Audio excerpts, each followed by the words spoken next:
یہ ملعون جو حضرت سیدنا صدیق اکبر اور دیگر اصحاب کو بھونکتے ہیں اور ان کے بارے میں نازیبہ کلمات کہتے ہیں، ان کی شر سے اس ملک کو پاک کرنا چاہیے۔ تو جس شخص نے بھی یہ جملہ کہا ہم اس کی مذمت کرتے ہیں، مذمت تو لفظ بہت چھوٹا ہے، اس کو قرار واقع سزا دیجئے، وہ بدترین انسان ہے روئے زمین پہ، اور اس سے کوئی رو رعایت نہ رکھی جائے تاکہ آئندہ ایسے راستے بند ہو۔ اداروں کو اس پر فی الفور نوٹس لینا چاہیے۔ جو بدبخت سیدنا صدیق اکبر رضی اللہ تعالی عنہ کے ایمان پہ شک بھی کرے وہ مومن نہیں رہتا۔ یہ وقت بھی آنا تھا ہمارے اوپر کہ پاکستان کے دارالحکومت میں کھڑے ہو کر کے سیدنا صدیق اکبر رضی اللہ تعالی عنہ کے بارے میں ایسے نازیبہ کلمات کہے جانے، استغفر اللہ، العیاذ باللہ۔ جو میرے اصحاب کو گالی دے اس پر اللہ کی بھی لعنت، فرشتوں کی بھی لعنت اور تمام مخلوقات کی بھی لعنت۔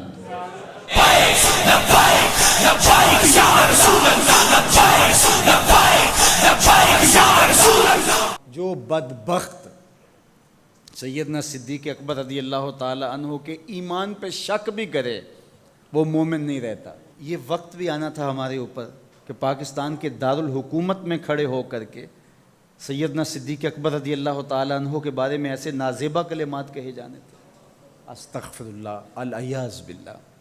حضور علیہ الصلوۃ والسلام نے ارشاد فرمایا، اذا رأیتم الذین یسبون صحابی فقولوا لعنۃ اللہ علی شرکم۔ عبداللہ ابن عمر سے روایت ہے، حضور نے فرمایا اگر تم کچھ لوگوں کو دیکھو کہ میرے اصحاب کو گالی دیتے ہیں اور تم کہو تمہاری شر پہ اللہ کی لعنت ہو، یہ حضور نے حکم دیا ہے کہ یہ اس کے جواب میں کہو۔ اور ایک حدیث کے لفظ ہیں، حضور علیہ السلام نے ارشاد فرمایا من سب اصحابی فعلیہ لعنت اللہ والملائکۃ والناس اجمعین۔ جو میرے اصحاب کو گالی دے اس پر اللہ کی بھی لعنت، فرشتوں کی بھی لعنت اور تمام مخلوقات کی بھی لعنت۔ تو یہ ملعون جو حضرت سیدنا صدیق اکبر اور دیگر اصحاب کو بھونکتے ہیں اور ان کے بارے میں نازیبہ کلمات کہتے ہیں، ان کی شر سے اس ملک کو پاک کرنا چاہیے۔ چنگاری جب بھڑکائی جاتی ہے تو پھر پورے شہر جل جاتے ہیں۔ 7-8 سال قبل کی کہانی ہمیں یاد ہے کہ کیا دردناک لمحات ہوتے تھے، روزانہ لاشیں اٹھانی پڑتی تھیں، وہ ایسے ہی ناعاقبت اندیش لوگوں کی وجہ سے ہوا۔ اگر اداروں نے اس میں تساہل برتا، سستی سے کام لیا، یا کسی شخص کی خوشنودی کے لیے انہوں نے پس و پیش کیا تو یا معاملے کو گول مول کرنا چاہا تو حالات کنٹرول میں نہیں رہیں گے۔ یہ بھڑکائی ہوئی آگ ملک کو خاکستر بنا سکتی ہے۔ اللہ میرے وطن کی حفاظت فرمائے۔ یہ ملک قربانیوں سے حاصل کیا گیا ہے اور اس کے امن کو بحال کرنے کے لیے ہمارے اداروں نے بہت محنت کی ہے، بہت لوگوں نے قربانیاں دی ہیں۔ تو ایسے ناہنجار لوگوں، ایسے بدبخت لوگوں کو فوراً قانون اپنی گرفت میں لے، اور ایسے بد زبانوں کو لگام دینی چاہیے کہ جو اصحاب رسول کو بھونکتے ہیں اور اتنے سخت جملے کہتے ہیں۔ معاذ اللہ سیدنا صدیق اکبر کو کافر کہا جائے گا؟ جو صدیق میرے نبی کے دل کا چین ہے، جو اسلام کی بہار ہے۔ عبداللہ ابن مسعود فرماتے ہیں ہم بچے ہی ابو بکر کی وجہ سے تھے ورنہ ہلاک ہو جاتے۔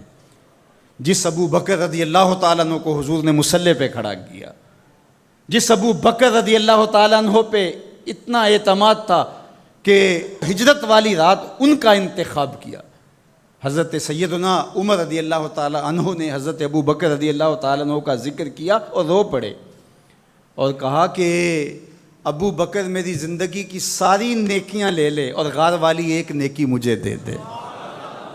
اور پھر کہا کرتے تھے کہ کاش کہ میں ابو بکر کے سینے کا بال ہوتا۔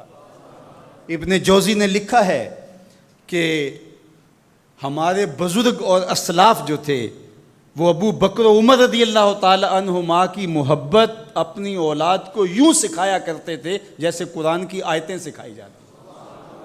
ان کی محبت اولادوں کے سینوں میں راسخ کیا کرتے تھے۔ معمولی سی میل بھی سیدنا صدیق اکبر کے بارے میں برباد کر دیتی ہے۔ اللہ کے نبی کا ہر صحابی با کمال ہے لیکن ابو بکر ہے۔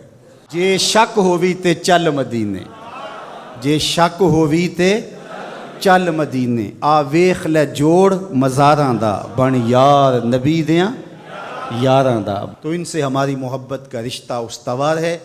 تو جس شخص نے بھی یہ جملہ کہا ہم اس کی مذمت کرتے ہیں. مذمت تو لفظ بہت چھوٹا ہے, اس کو قرار واقع سزا دیجئے. وہ بدترین انسان ہے روئے زمین پہ, اور اس سے کوئی روح رعایت نہ رکھی جائے تاکہ آئندہ ایسے راستے بند ہو. اداروں کو اس پر فی الفور نوٹس لینا چاہیے قبل اس سے کہ حالات ہاتھ سے باہر نکل جائیں اور بے قابو ہو جائیں.